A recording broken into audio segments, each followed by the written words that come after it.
আপনারা যারা ফেসবুক থেকে সোনার হরিং পেয়েছেন কিন্তু সোনার হরিংটা কিভাবে সেট আপ করবেন এটা বুঝতেছেন না, আই মিন কন্টেন্ট মনিটাইজেশনের কথা বলতেছি। আপনারা যারা কন্টেন্ট মনিটাইজেশন পেয়েছেন কিন্তু সেট আপ করতে পারতেছেন না, কিভাবে ব্যাঙ্ক অ্যাকাউন্ট অ্যাড করবেন, কিভাবে সুইপ কোড অ্যাড করবেন, কিভাবে আদারওয়াইজ যেগুলো আছে সবগুলো সেট আপ করবেন, এ টু জেড সব কিছু থাকতেছে এই ভিডিওর মাধ্যমে।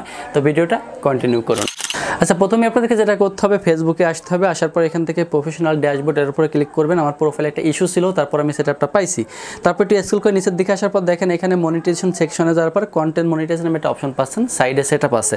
এখান থেকে সেটআপের উপর ক্লিক করার পর এখান থেকে অ্যাড টুল নামে একটা অপশন পাবেন। এখান থেকে অ্যাড টুলের উপর এটা জাস্ট ক্লিক করে দিবেন। অ্যাড টুলের উপর ক্লিক করে দিলে এখানে কিছুটা সময় আপনাদেরকে অপেক্ষা করতে হবে।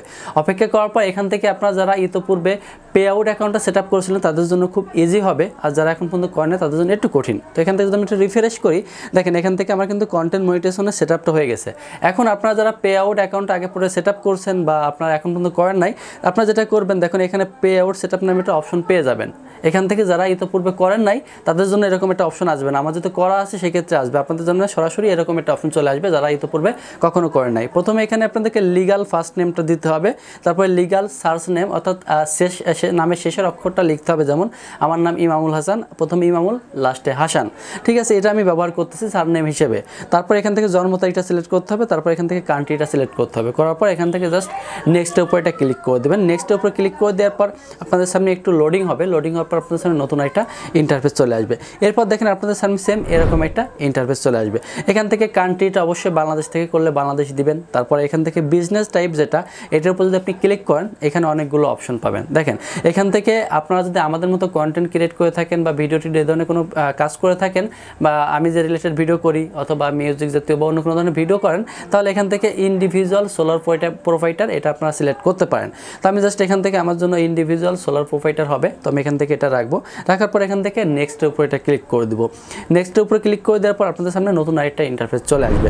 এরপর আপনাদের সামনে জাস্ট এরকম একটা ইন্টারফেস চলে আসবে। এখানে প্রথমে লিগাল নেম অর্থাৎ আপনার আইডি কার্ডে যে নামটা থাকবে সেটা এখান থেকে দিতে হবে। আপনার কিন্তু আইডির নাম না, অর্থাৎ এনআইডি কার্ড বা আপনার ভোটার আইডি কার্ডের কথা বলতেছি, যে নামটা থাকবে লিগাল নেম এটা দিবেন। তারপর এখান থেকে লিগাল সার নেম অর্থাৎ লাস্ট নামের শেষ অংশটা এখান থেকে দিতে হবে। আপনাদের চাইলে মিডিল অংশটুকু ব্যবহার করতে পারেন যদি কিনা আপনাদের থাকে।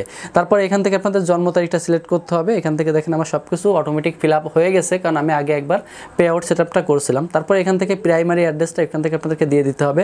তারপর এখান থেকে সিটি দিতে হবে। তারপর এখান থেকে কোন ডিভিশনে আছেন সেটা সিলেক্ট করতে হবে। তারপর এখান থেকে পোস্টাল কোড, ফোন নাম্বার, তারপর ইমেল অ্যাড্রেস এবং সবার নিচে দেখেন টিন সার্টিফিকেট এটা দিতে হবে। দিয়ে দেওয়ার পর এখান থেকে টিক মার্কটা দিয়ে নেক্সট উপরে ক্লিক করে দিবেন। আমার যেগুলো সব কিছু আগের থেকে দিয়ে আসলো এজন্য এই অপশনটা আছে। এরপর আপনাদের সামনে ব্যাঙ্ক অ্যাকাউন্টটা আসবে এরকমভাবে। আপনাদের সামনে জাস্ট এরকম একটা অপশন আসবে, ম্যানুয়ালি ব্যাঙ্ক অ্যাকাউন্ট আর হচ্ছে পেপাল অ্যাকাউন্ট। যদি ম্যানুয়ালিভাবে দেন তাহলে হচ্ছে ডাচ বাংলা ইসলামিক সোনালী যে ব্যাঙ্কগুলো আছে সেগুলো দিতে পারবেন। আমার যেহেতু ইতিমধ্যে ডাচ বাংলা ব্যাঙ্ক অ্যাকাউন্টটা সেট আপ করা আছে এজন্য আমার সামনে কিন্তু এরকমভাবে একটা অপশন আছে। কিন্তু আপনারা ম্যানুয়ালের উপরে ক্লিক করলে আপনাদের সামনে এখানে প্রথমে ফার্স্ট নেম দিতে হবে, তারপর জন্ম তারিখ দিতে হবে, প্রাইমারি অ্যাড্রেস দিতে হবে, এখানে সুইফট কোড দিতে হবে এবং এখানে ব্যাঙ্ক অ্যাকাউন্টের নাম্বারটা দিতে হবে। সুইফট কোডটা আপনারা আপনাদের ব্রাঞ্চে কথা বললে যে ব্রাঞ্চে অ্যাকাউন্ট সেখান থেকে দিয়ে দিবে, অথবা অনলাইনে আপনারা সার্চ করে নিতে পারেন আপনাদের ব্যাংকের সুইফট কোডটা কত সেটা এখান থেকে দিবেন। তো আমার এখান থেকে ডাচ বাংলাতে অটোমেটিক সিলেক্ট করা আছে, সেক্ষেত্রে ডাচ বাংলাতে রেখে আমি পে আউট অ্যাকাউন্টের উপর একটা ক্লিক করলাম বা লিঙ্ক পে আউট মেথডের উপরে ক্লিক করলাম। তারপর এখান থেকে ট্যাক্স ইনফো অর্থাৎ এখান থেকে আপনাদের টিন সার্টিফিকেটের ইনফরমেশনগুলো অ্যাড করতে হবে। এটার উপরে ক্লিক করার পর আপনাদের অ্যাকাউন্ট যেটা থাকবে সেটাকে এখান থেকে কন্টিনিউ করতে হবে। Continue as freelancer Shakil Ahmed আমার অ্যাকাউন্টের নামটা আসতেছে, কন্টিনিউর উপরে ক্লিক করব। ক্লিক করার পর এখানে প্রথমে এরপরে এখান থেকে আপনাদেরকে যেটা করতে হবে, আপনারা যদি ইউএস কান্ট্রির সিটিজেন হয়ে থাকেন অর্থাৎ আপনারা যদি নাগরিক হয়ে থাকেন আমেরিকার, তাহলে এখান থেকে হ্যাঁ করবেন। আর যদি আমেরিকার নাগরিক না হয়ে থাকেন তাহলে এখান থেকে নো করে দিবেন। আর যদি প্রথমটা নো করেন তাহলে শেষেরটাও নো করবেন। নো করে দেওয়ার পর এখান থেকে নেক্সটের উপরে এটা ক্লিক করে দেবেন। নেক্সটের উপরে সিলেক্ট করে দেওয়ার পর প্রথমে আপনার নামটা এখানে শো করবে। তারপর এখান থেকে কান্ট্রিটা সিলেক্ট করবেন, কোন কান্ট্রিতে, বাংলাদেশটা সিলেক্ট করলাম। বাংলাদেশটা সিলেক্ট করে দেওয়ার পর এখান থেকে আপনাদের যে অবস্থা থাকবে সব কিছু এরকমভাবে রাখবেন। রাখার পর এখান থেকে নেক্সট করে দিবেন, ঠিক আছে। আমি জাস্ট এখান থেকে বাংলাদেশটা রাখলাম।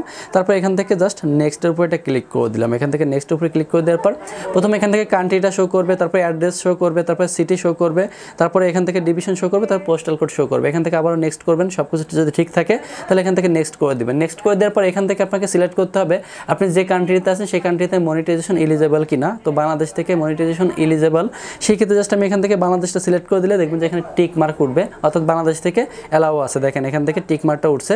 এখান থেকে যদি টিক মার্ক না ওঠে তাহলে কিন্তু আপনি মনিটাইজেশনের জন্য আবেদন করতে পারবেন না বা এখান থেকে আপনি ইনকাম করতে পারবেন না। তারপর এখান থেকে টিক মার্কটা দিয়ে দিবেন, দিয়ে দেওয়ার পর আপনাদের এনআইডি কার্ডের যে সিগনেচারটা আছে অর্থাৎ আপনার যে লিগাল ডকুমেন্ট এখানে ব্যবহার করতেছেন সেটা দিয়ে দিবেন। দিয়ে দেওয়ার পর এখান থেকে নেক্সট উপরে ক্লিক করবেন, সিগনেচারটা দিয়ে দেওয়ার পর নেক্সট উপরে ক্লিক করলে আপনাদের সামনে জাস্ট এরকম একটা ফর্ম চলে আসবে। এখান থেকে জাস্ট সাবমিট ফর্মের উপর একটা ক্লিক করে দেবেন। সাবমিট ফর্মের উপর ক্লিক করে দিলে আপনাদের কাজ শেষ।